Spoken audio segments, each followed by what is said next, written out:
Hi everybody, this is Pierre. And this is Bastian from Android Pit. We are welcoming you today with us for our new live. And today, Basti, what are we going to talk about? Well, first of all, the biggest news this week was basically the launch basically of the Apple HomePod. You can buy it from today, actually. And yeah, that's our first topic, and then we're going to move on to to the most anticipated phone of 2018. We want to go with you with three smartphones that we believe are going to be top notch this year. Very quickly, and if you have questions, don't hesitate to ask in the comment section. We're going to be more than happy to answer you. All right, let's start with Apple, right? Always Apple, it's always here. So yeah, the new HomePod, the new smart speaker, it's finally launching. It's been a while. I mean, since they announced it, it's been a couple of months. We've seen it. We know what it is. So maybe we can explain quickly what it's about. It's in few words. How would you describe, or what are similar products to this Apple HomePod? Well, basically, it's a smart speaker, and we have the Echo for quite a while now. We have the Google Home, and we have more and more speakers coming out from JBL, for example. Sonos has the assistant, or is it Alexa? No, it's Alexa included.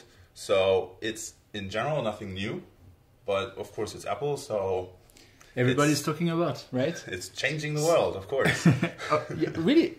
You know, I don't know. That's something that we make a lot of fun all the time, but when you listen to their show, when they present a product, for example, this HomePod, it's all about a new sound, the best sound you ever get on any device like this.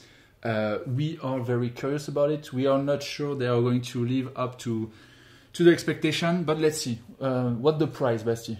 Because that's very important, right? It's high in this case. It's really high. I mean, if you consider you can buy an Echo for $100.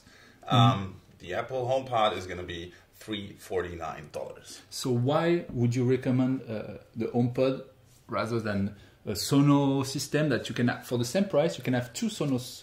Yeah, it's a special deal they're doing right now as an answer to Apple's announcement.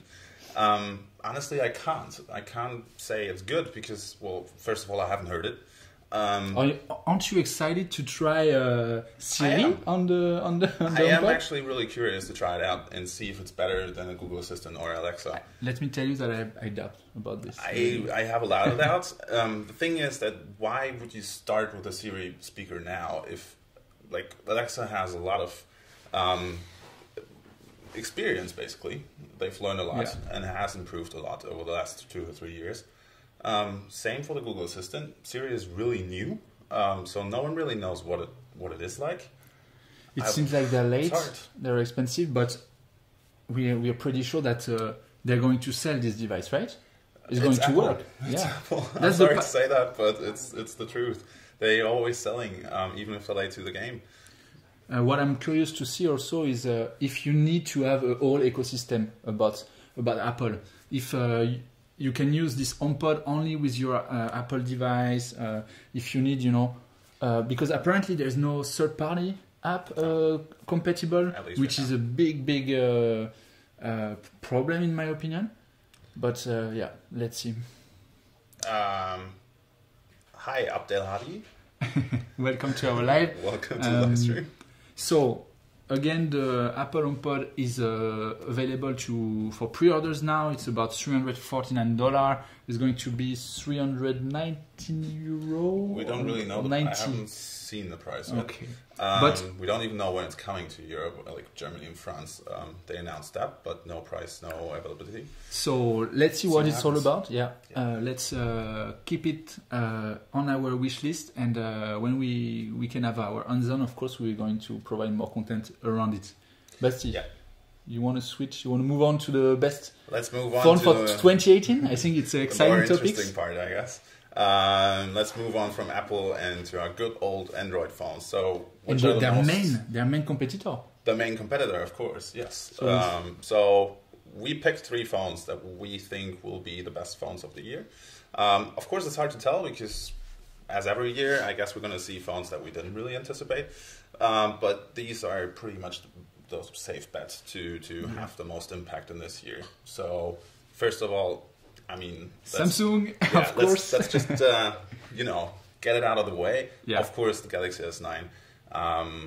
We know quite a few things. We already talked about the phone 2 weeks ago on the live stream, so you pretty much know everything we know so far. Today there were a new leak about the picture from a very famous person in the industry, Evan Blass, who is AV leaks. Yeah, it's very often that he's right in what he's saying, and we saw a smartphone that it leaves us a bit. I hope it's wrong. I hope it's fake. I really do. But I have to. We also honestly think that it's mostly going to be the final product. If it's anyone on the internet showing those pictures, and many people are leaking info and pictures these days, it's kind of easy sometimes to tell that it's fake. We've had that over the course of the last 5 years. If it's Evan Blass, you kind of need to think that it's correct. But at the same time, I don't know. I don't hope so. So just for the one who maybe do not know about this smartphone, this new smartphone, the S9 and S9 Plus are going to be presented at the MWC in Barcelona in late February. Two smartphones, a bit like Apple, I have to say. A S9 with one camera at the back, a S9 Plus with two cameras at the back. And a Plus. And a Plus. You're going to have... we have to be honest, it's going to be a very well finished product with high-end spec. We are talking about the latest Snapdragon it's Qualcomm 845 for US, right? For the US, yeah. And Exynos 9810 for Europe. Yeah. So the latest we already know the processor, they already announced it, they showed it off. Considering how good the S8 is, and I gotta be honest, it's an amazing device. I've been using it for like 4 months. I was really impressed. Yeah. It's the first Samsung device I actually enjoyed using again, even the software. The interface is changing. It's getting more and more. It's getting lighter. Yeah, it's cleaner. Makes more sense. The design is more like European style. It's not that Asian style with a lot of colors and all that kind of stuff that I didn't really like on the old Samsung phones back in the TouchWiz days. Yeah. So my question, honestly, is like, what do you want to improve on this phone? I mean, it's a great phone. We have already a couple of answers. We're thinking about the camera. If we saw the leak, they say it's about the camera reimagined. Yeah. We believe that some of the leaks can be true, like a camera with a very low aperture to have very good low light picture, to have maybe for video. Up to 1,000 frames per second. Exactly. I think what you get for the price, and we come back on the price in a minute, is a great package. A really well finished phone with great specs. But I think you will agree with me. It's just like about the excitement. I mean, it's kind of the same as with Apple phones. Sure, we had the iPhone 10, okay, new display, new Face ID. We can discuss about that, right? But it's the same story every year because you have. What do you expect from a phone these days? I mean, it's hard to have something super exciting. At the same time, it's going to be a really great phone. They can't really do wrong. I have to say, the only thing I would be looking forward to if they would get rid of the Edge screen. I'm really not a fan of it. So yeah. But let's move on to the next one. Yeah, maybe just to say again, for the price, it's going to be maybe more expensive than the S8 and S8 Plus. So we are going to go up from 700-800 euro. I think we're going to dollar, and euro, and we're going to go very close to the $1,000 or euro. Exactly. It's getting worse. It's getting worse and worse. Yeah. Let's see. The next expensive phone, LG G7, which is kind of a mystery to me. What do you think? I'm also very curious about it because LG was stating that they want to start from scratch. They want to kill the G series. They want to change everything. But they already announced this phone. They didn't announce this phone, but this phone is going to be available apparently for sale around April. Yeah. So I'm just having a question right now. It's like, how can you have a completely new phone if you're already launching it in April? I mean, it's hard to tell because nowadays it doesn't take that long to build a new phone. It's done really quickly because most of the parts are done and you're just doing like a couple of things. But I don't know. I'm kind of excited, but I'm not sure because it's LG and last year was kind of boring, to be honest. Boring, but think about the V30, for example. I think, tell me what you think about it, but I think it's a great phone. It's doing great picture, looks good. Yes. It didn't meet the success of that LG was hoping for, yeah. But it's a good phone, so the G7 could be great. But they played it safe. That's the thing. They played it safe. They all kind of played it safe, no? Everyone. I mean, sure, Samsung was the first one with a bezel-less design, but other than that, the S8 was good. It was a great phone, but nothing special. They were the first one. I think that there was some brands from Asia that already had a bezel-less smartphone. Yes, that's true. Like there is already a smartphone with a finger sensor under the screen. Why we don't see that in this phone? I don't know. So, I mean, if they're saying they're looking for something special, so let's hope they found it. Not sure if they did. I mean, we have the chance. So let's see what happens. So in terms of specs, what we know is going to be probably, or it's going to be with a borderless screen. Probably 6 gig of RAM, a Qualcomm also. It's going to be a Snapdragon 845. So IP68, you take it under your shower for sure, with Android Oreo. So let's see again the price, at least $700 around this price tag. Minimum, I think minimum. So we have a question from our editor that is sitting upstairs, Brittany. Is the price hike justified with the S9 compared to the S8? No. I mean, it's hard to tell, but I wouldn't say so. The thing is, you have to think about if you look at the price right now, because the S8 is getting very cheap. The it's S8, like €500 now. Which is, I would rather wait for the S9 to go out and buy the S8 or S8 Plus. It's always a good tactic to just buy last year's high-end model because it's a really good deal if you get it for around $500. That's a great phone for that money. And we really believe that the price, when we see what that Apple is going on top of $1,000 in euro, that the Note 8 also is going close to this. Well, it already is. It already is. So.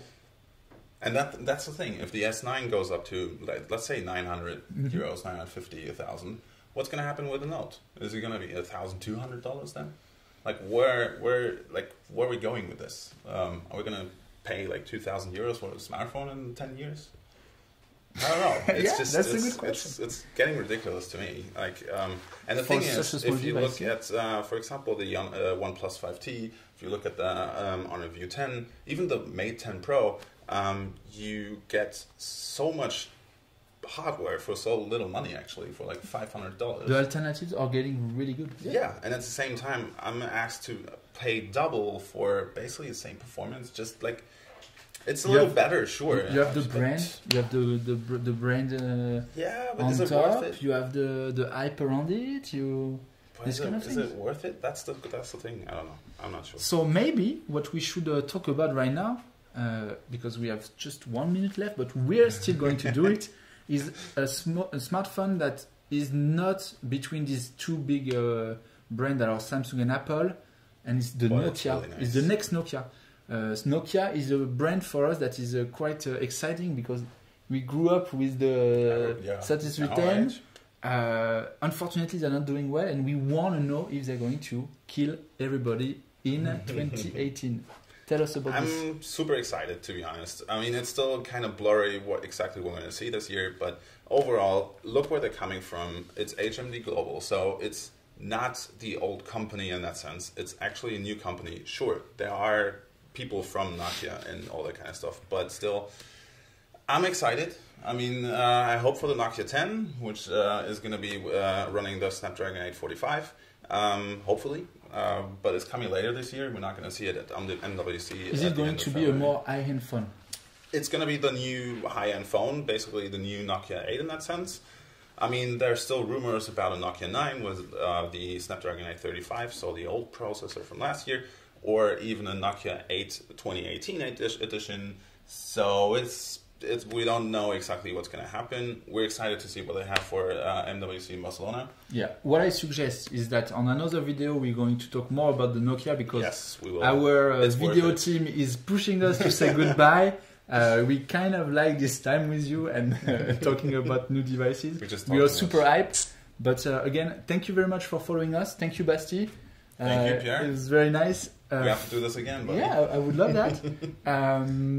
And follow us, please, on our different networks, YouTube, Facebook, Instagram now. And we see you next time. Bye. See you. Bye.